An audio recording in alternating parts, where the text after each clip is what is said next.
That's why you're about to get deported because you took Spanish in high school. You take what? Yes, sir. Well, Spanish don't seem to sound the same with that black accent. Ah, Right. now you sound Dominican. I spent some time. He say Dominican, huh? Hey, somebody tell me what's this new math they're using at the Pentagon? The what? Oh yeah. They didn't die, math. How we go from 18 to 14? And a ceasefire don't count. Oh, okay. Yeah. If you got killed during the ceasefire, that death don't count. We just gonna take you and toss you to the side. Tell your family they need to come get you. Pick you up. Hey, you see that new movie? Pick you up down on Oak Street. Because tell your family pick you up on Oak Street because you died during the ceasefire. Because you was out of bounds. This has got to be some AI stuff because ain't no human come up with this crap that they be coming up with. I thought Disney was doing this stuff. Yo, I was on base the day they had the dignified transfer. I was wondering why I saw this dude with the old World War II Army uniform on. Mm-hmm. They was wearing that BS. Wow. But I want y'all to know, if y'all saw the ceremony, those two vans that they put the bodies in, mm-hmm. that was one of my projects in contracting. Okay. I put that so inside the van they had a set of roller trays when they pushed the caskets in. Mm-hmm. That was my contribution. And America thanks you for that, Ron. Yeah. You know. You get a kickback on it? Hey, Ron. Yeah. Did you have your hat on? Look. Good. You got to have your hat on. When you ain't got your hat on, you ain't right. Hey, Bobby, they've been supposed to give me credit for that. Your check is in the mail, Ron. Keep checking. Yeah, keep checking. That's right. Keep right on checking. Them fools was gonna cut holes in the van to put the roller trays. I said, those vans don't belong to the Air Force, right? Yeah. They said, what do you mean, Mr. Price? I said, they belong to GSA. Did you get permission? Did you get written permission from GSA to put holes in the van? They was like, no, we didn't know we were supposed to do that. So I said, you talk to vehicle maintenance? I called vehicle maintenance. That shit was like rocket science to them. I was like, good move. Don't nobody know shit anymore, man. Mm-hmm. You don't have to. Well, you don't have to. They don't know you, and nobody else have to know either. Well, if the leadership don't know, why should anybody else? No.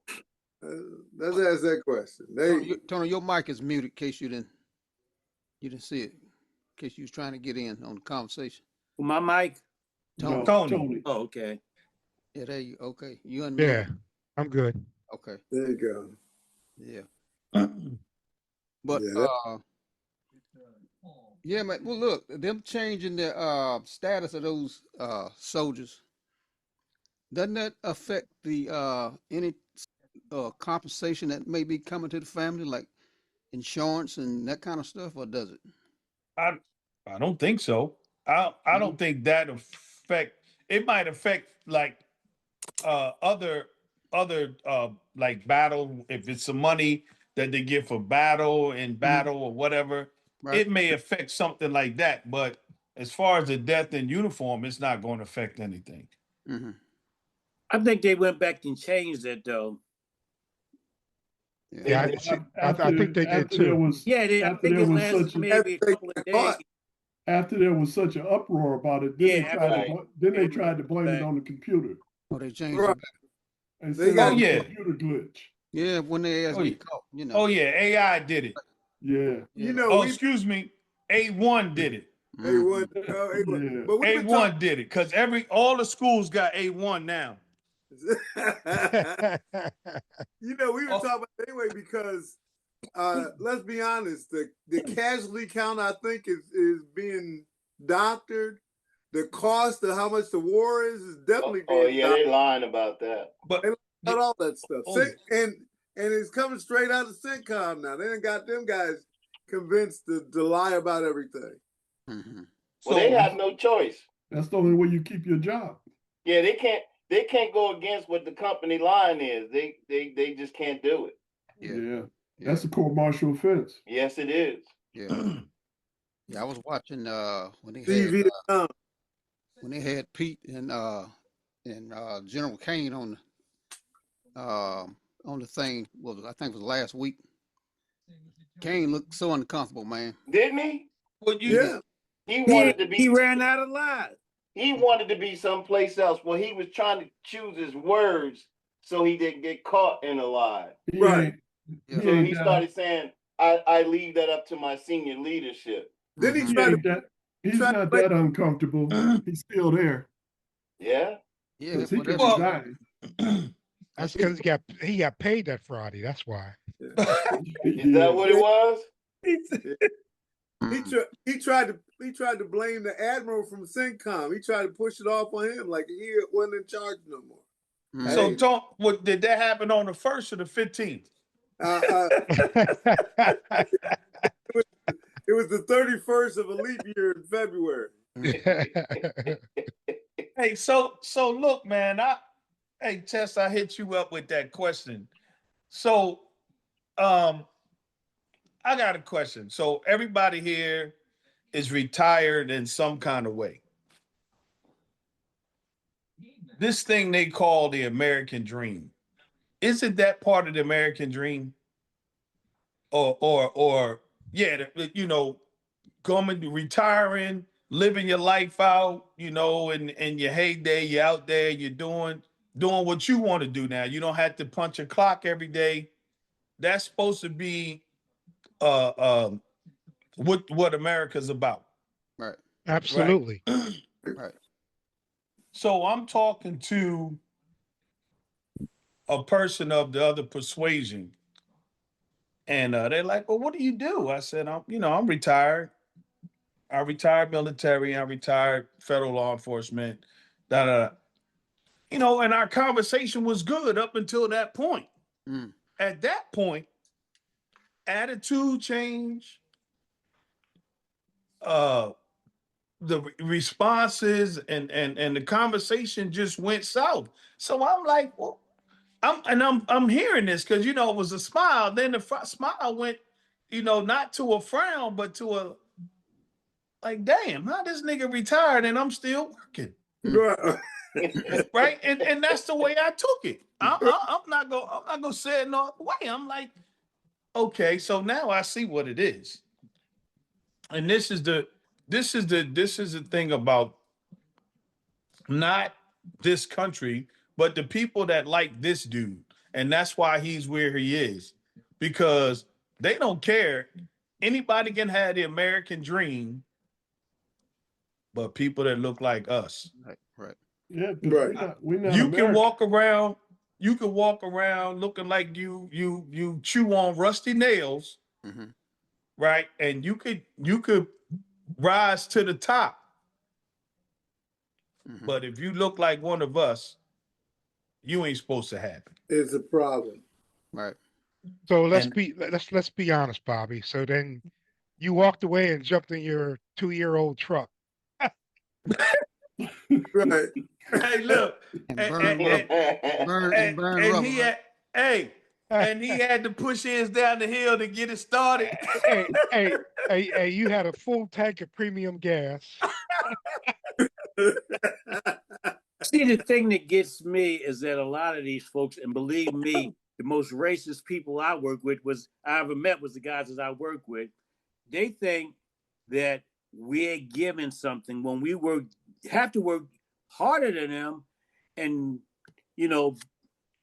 do what we have to do to get where we are. I mean, yes, a lot of them guys coming in there, especially in law enforcement. Well, my granddaddy was a police. My daddy was a police. Yeah.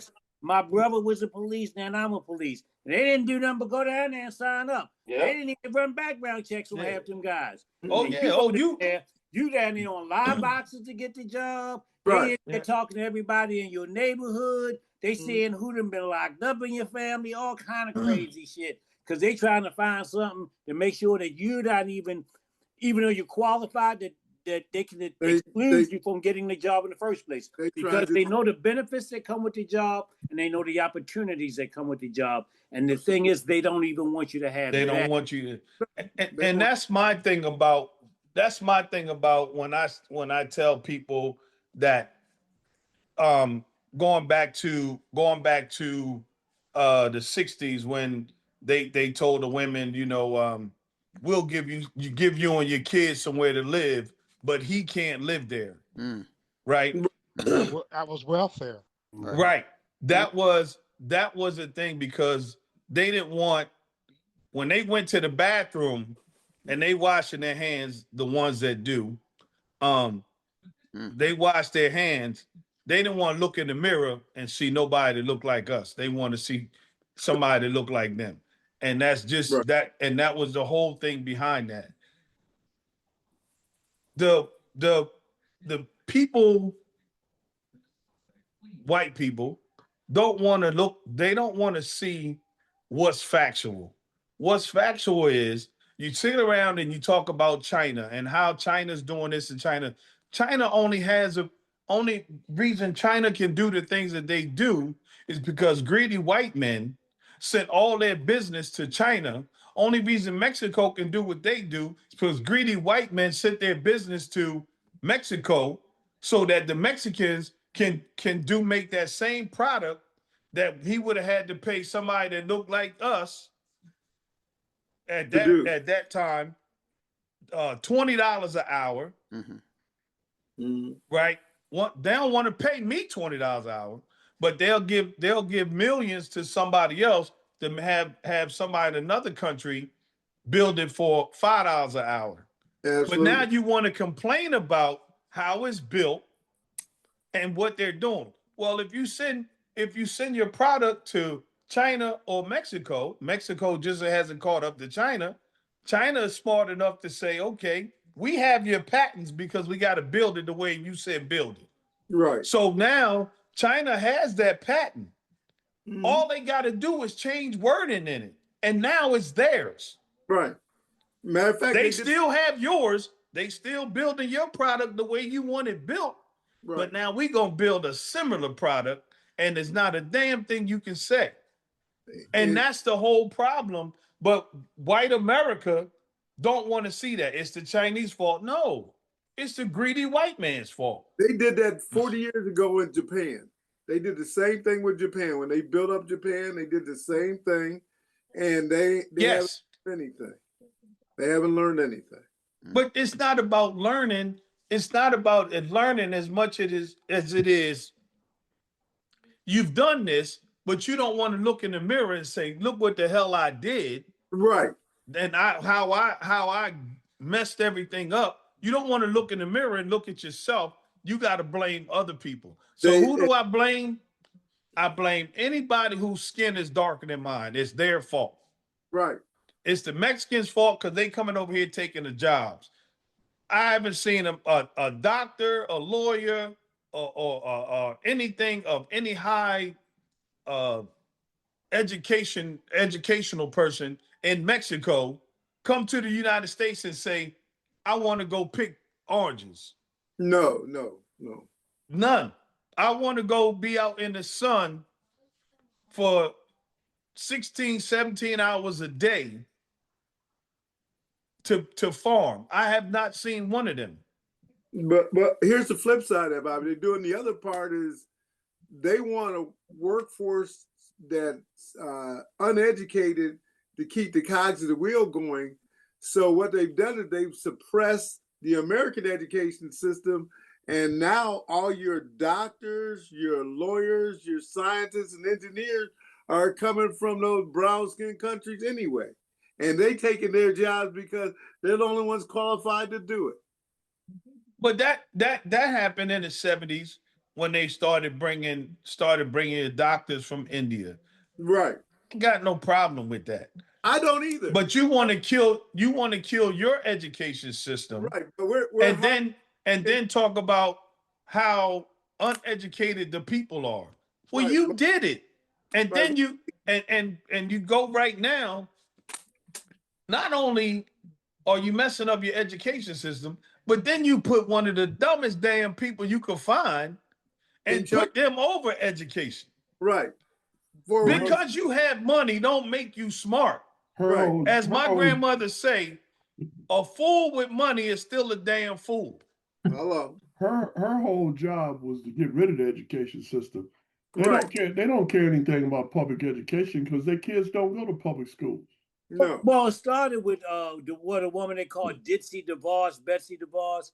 You know what she did? She took money from public schools and put them in private schools, and that was her big thing. She did that in Michigan, and then when Trump was in his first term, he put her in there. And the big thing was they was going to give all these white kids vouchers, so they don't have to go to school with any of us. They can start their own schools and use public money in order to do that. And that's how they got started. And then they're going to bring in Linda McMahon, and all she's doing is just shutting shit down. And then and those school systems are getting anything right now. Right. Because they're stealing the money. They want to investigate DEI nonsense. They're stealing the money because they want the money for themselves. Then what they want to do is say that the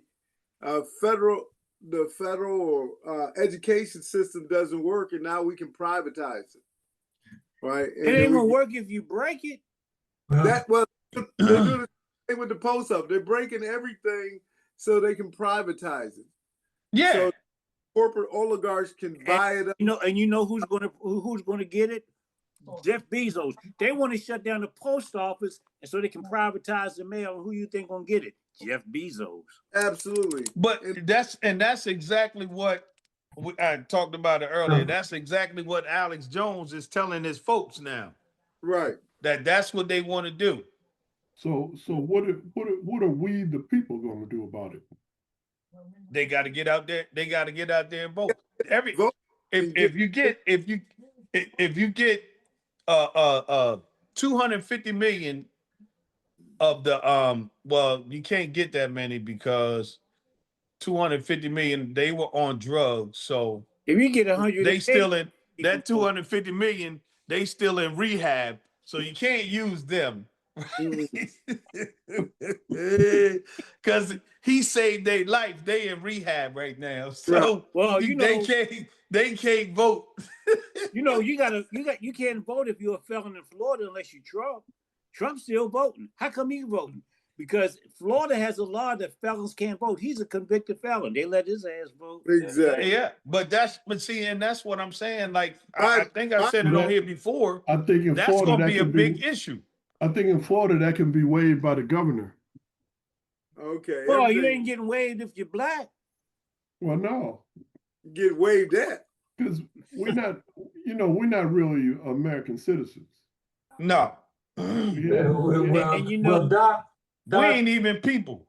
There you go. We ain't even people. You can't be a citizen if you ain't a person. We one vote away from them taking away birthright citizenship. And who you think they're going to birthright? Al asked, all right, you're a felon. You're going to Nigeria. I don't know nobody from there. They're going to ship your ass there anyway.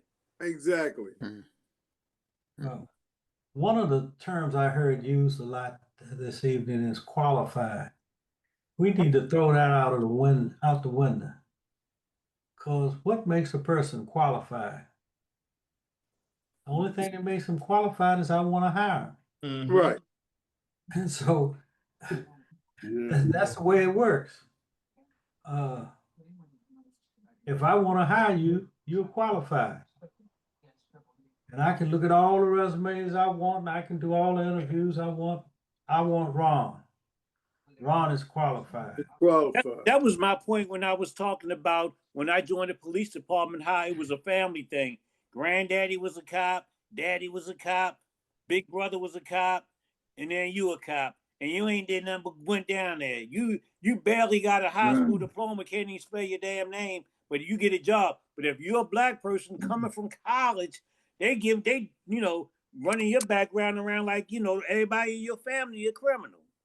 That's what we talked about that the last time we talking about Rizzo and them had third grade education Yeah. Somebody else had an 8th grade education. Baltimore City Police had a commissioner that had an 8th grade.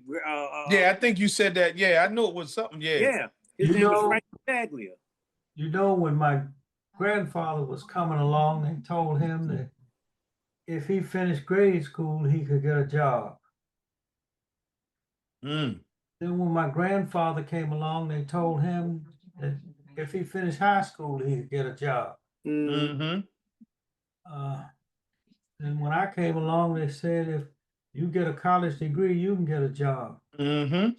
Now, the only way my grandson is going to get a job is to have an honorary degree from Ivy League school. Yeah, they keep That's moving the goalposts.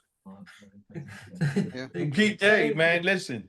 The bar gets lower, not higher. Right. And when I say that, I mean if it get higher, we can walk under it. But if it gets lower, it's harder for us to get under the bar. You gotta do a limbo to And get that so it's reversed where the bar is getting lower. Not it's getting higher with what you need to do right to get that point, but it's getting lower so that we can't get under it. Mm-hmm. And that's the whole goal. You know, I was in a conversation today, and a guy was saying that only 18% of the Black people live into poverty, and that's supposed to be progress. But he got me to thinking about something I looked at years ago. Well, what is the incarceration rate for Black people? Man, when you look at the incarceration rate for whites, right, the incarceration rate for Hispanics, and then look at the incarceration for Blacks, all of a sudden you say Blacks will fill up the jails. Yes. Because they have a greater chance of being incarcerated almost 100 times. Man, it's ridiculous. The figure, I don't remember the exact figures, but it was so terrible. I showed it to a friend of mine who is a retired law enforcement officer. And I said, what do we do about this? I'm the guy to answer that question. And here's what I can tell you, and this is God's honest truth. When I was a cop in the city, that's what the deal was. We going after Black people. We going after young Black. I had a lieutenant one time. We sitting there roll call, and that's when I first came on. I was 21 years old. It was maybe me and one other Black cop. Everybody else was white. This lieutenant, it was on a Friday night. He said, all right, we going out and play cowboys and niggers tonight. I want some niggers in the handcuffs. And I'm sitting there, oh my God, he said this shit? And I didn't do anything that night, but at the same time, that was something that was said on a daily basis. Wow. And I'm talking about 1981. You know, I'm 21 years old, not even 3 or 4 days out the academy. And that's what they say in that roll call. That's how roll call went. And here's the other thing. I did 27 years in Baltimore City. Then I went to work at the University of Maryland as a college campus police, and I worked 18 years there. There are more drugs on the college campus than there are on the streets of Baltimore. These kids, they smoking weed and mushrooms, shit I never even heard of. I didn't know no magic mushrooms was. These kids was getting high for that. And they're getting high every day off of something. And you know what we did when we caught the kids with drugs? Nothing. When you caught the Black kids with drugs and they're 18 and 17, they got criminal records. Absolutely. And you know, it's just what they wanted to do and who they wanted to lock up and who they focused on. And here's the other part that they don't talk about, and that is the prison economic system, because when slavery went away, prisons replaced slavery. Oh, jail is the new slavery. I've been saying that for the last 50 years. The whole goal is that they've got a captive audience of people that are free labor, and you see it everywhere, including the federal government. Just free labor. We get people we couldn't have slavery. We create some reason to lock them up, and then we take those same individuals and they produce for us, and we pay them pennies on the dollar. They spend more money on incarceration than they do on education. Well, I can tell you about that, about the federal prison side of it. That's 100% true. The lowest inmate made 12 cents an hour. The highest paid inmate made 40 cents an hour. Right? So that was just on a basic job. Now you go to Unicorn Prison Industries. Mm-hmm. Now the pay scale changed, but you still in a month you might make $500. Exactly. Right? But and ain't none of us in the army. So one of the things they were making at one of the prisons I was at was the charge pack or battery pack, whatever, for the Scud missile. Right. So they making that, putting that together, and they sending it off to the army. The army paying top dollar for it. Who's getting So the the money? government is making money off the government. Right. And the contractors are making money off the government. So they get the contractors are getting paid to house the inmates. The contractors, there's the middleman. Well, the contract prisons came on later on. Right. And it got so bad that they pulled that. So the contract prisons, a lot of them died out because the feds pulled them out because of problems they was having. Well, you know, in the South, they got a lot of private prisons, and that's a big industry down there. They get paid per Negro, and they got a lot of us in there. They putting people in there that they know are innocent because somebody making money for everybody they send. And they locked up judges. They locked up judges because judges was putting them in there and judges was getting the cut. Everybody was getting the cut. Private prisons are run by like motels. Yes. Right. Have an occupancy rate and yes. So yes. So Absolutely. I'm in the prison, the private prison. They make rules. If I violate it, then they can extend my stay. Right. So if I'm getting ready to get out, they instruct Bobby, if he gets out of place, put him in so we can extend his time and keep our occupancy rate up. We're coming to the end of the month. Absolutely. It's occupancy rate. It's like being in a motel. Right. Criminal prisons. There's a book written by a guy that says the name of it is Slavery by Another Name, and it talks about re-enslavement of blacks after Reconstruction. Yeah, absolutely. One of the ways that they did it. I mean, they would capture young blacks. My father used to whistle for me and my brothers, and that was a danger signal. We better be home. Right. And he grew up in Arkansas, where they had the Elaine massacre in 1919, when some black sharecroppers tried to form a union. Yeah, I just read about that this week. So he was in Little Rock, so he was all around that stuff as a 10-year-old, 11-year-old, where his parents would get him off the street.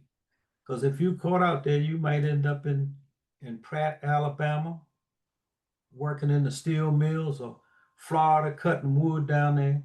Mm-hmm. So he would whistle for us, for me and my brothers to come home. And I used to get upset about that till I realized the conditions under which he grew up and what he was doing, because he knew that where he came from, you could get snatched off the street and your parents would never hear about you. yeah. That happened to a relative of mine, one of my dad's brothers, and this was back in the 70s. He got either arrested somewhere, and they didn't know what happened to him for about 3 years. When they finally found him, his ass was in Florida working on some kind of chain gang, and my dad and his other brother had to drive all the way down there to bring him back up here. Wow. I mean, they still don't know how he got down there. All you know, he must have gotten locked up, and they shipped his ass off to Florida, and he was down there for 3 years working on a chain gang. This was about 72, 73. I was a kid at then. Wow. Quiet as kept. That's what they're doing with some immigrants right now. Same thing. Yeah. They're doing that right now. There's a whole bunch of folks that have been disappeared They call them illegals, and they doing that right now. What's even worse is to send somebody, deport somebody to a country, back to a country where they'll be killed. Absolutely. You know, Well, to- never been that. They might have been here their entire life, and then all of a sudden they send them back. to remove the temporary protective status for Haitians who have children who are Right. US citizens born here, who you gonna send them back to be killed? And knowing they're getting killed, they're gonna get killed. And the Absolutely. truth And they're not the about it- only ones. It's people that came from Afghanistan that were interpreters that helped us fight wars over there. Trump's sending them people back. Yes, he is. the point I was trying to make is that that's not anything new. Down around Brownsville, Texas, and McAllen, Texas, when Mexicans would come over and have a kid who was a U.S. citizen, they run them back to Mexico and tell them don't ever call us here again. So I wasn't surprised when they talked about getting rid of birthright citizenship. And the part that surprised me about it was black people saying, well, that was for slaves only. A few Negroes said that. The educated ones ain't say that. Well, man, I heard a few educated You ones know, say. Oh, you heard Charles Thomas say it. Telling you ignorance is Hey, contagious. listen, educated don't mean you learned anything. Exactly. Because hey, and we've had people saying on here, some of the smartest people I knew lived in a bottle. You know, they get drunk and they can tell you about the world. You know, but people didn't get that. That was that street education. Absolutely. You know, you had to get that out on the corner. You know, but some of them is where they getting their money from. Like you take Clarence Thomas, what's the guy from Florida? You know, you got they ain't even now. They say we ain't people. They ain't even people. Yeah, this is where they get their money from. They ain't even people.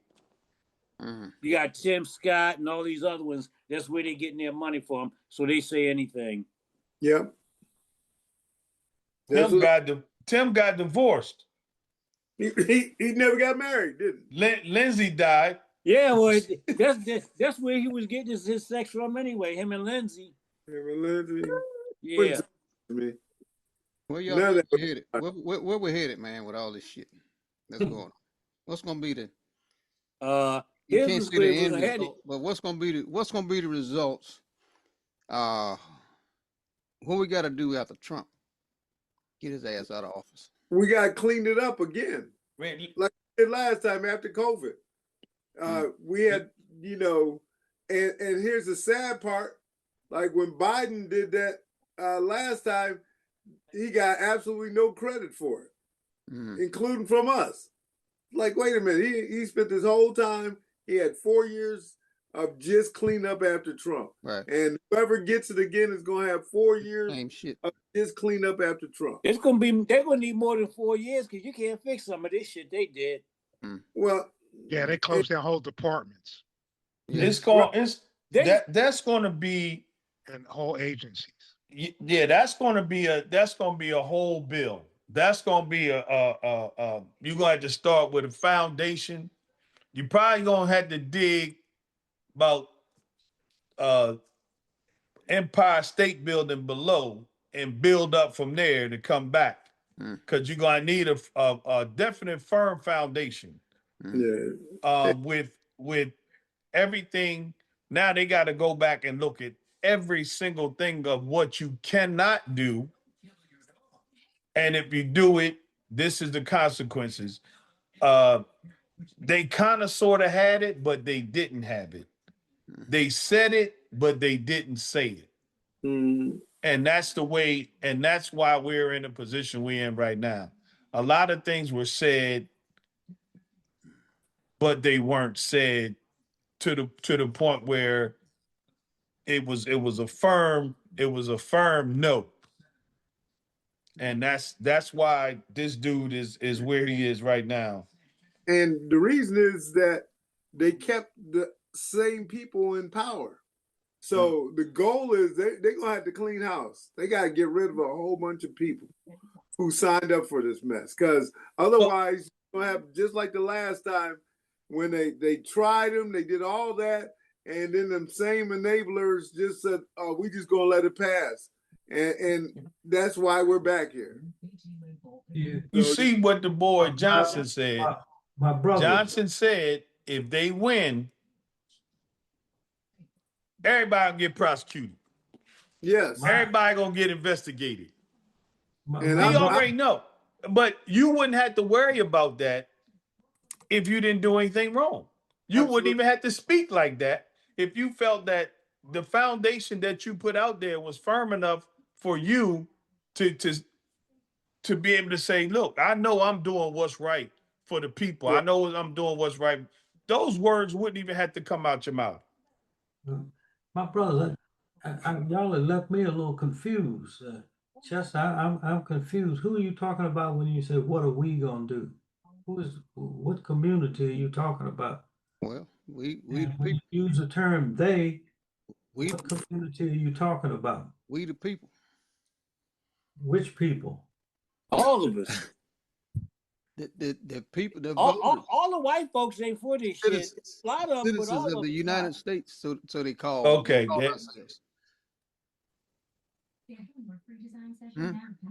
I know white folks ain't for none of this Trump shit. I know a lot of them. Bill, enough of them. Yeah. Did I answer your question, Bill? Huh? You still look confused. Yeah, man, I'm really confused. So I hear, you hear this thing, God bless America. God bless America. God did bless America. Right. God bless America with black people, because every damn time America needs somebody to help their ass out, they call on black people. Yes. So God did right. He blessed America with black people. Every war that's been put on this soil, if one side wanted to win, they call black folks. Yep. From the civil conflict, because they keep calling that a war, from the civil conflict to right today. Even from the revolution. You don't want me to be a citizen, but you want me to give my life for the country that you don't even want to say I'm a human being or I'm a citizen of. Right. I remember there was a point they were letting people that wasn't even citizens sign into the military because they needed bodies. Canadians can sign into. Canadians were one of the ones. Canadians could sign up for the United States military. You don't have to be a citizen to join the military. No. Oh. It's a conscript. Mm-hmm. Let me ask a man that can probably answer this question. The only one on here that can probably answer this question. Has been to Vietnam, Colonel Jordan. I don't think nobody else in here was serving in Vietnam, but you. What was the how did it look? What was the optics like from your viewpoint as far as people, the color of them soldiers out there that was up on that front line? Well, in the job I was in, I didn't really see them. You got a smile on my face because I remember in the Philippines going through jungle survival. We were getting ready, and I remember all these dudes talking about what they're gonna do to the Vietnamese when we get over there. We're gonna get the VC. Mm-hmm. And we got on the airplane coming from the Philippines to Vietnam, and I was sitting next to a guy who had been in my pilot training class. And me and him looked at each other. I said, we talking all this crap. Do you know that there are North Vietnamese sitting in the bar in Hanoi drinking beer, talking about they're gonna kill all Americans? So, hell yeah. Hell yeah. I ain't going out. He looked at me and said, Bill, this is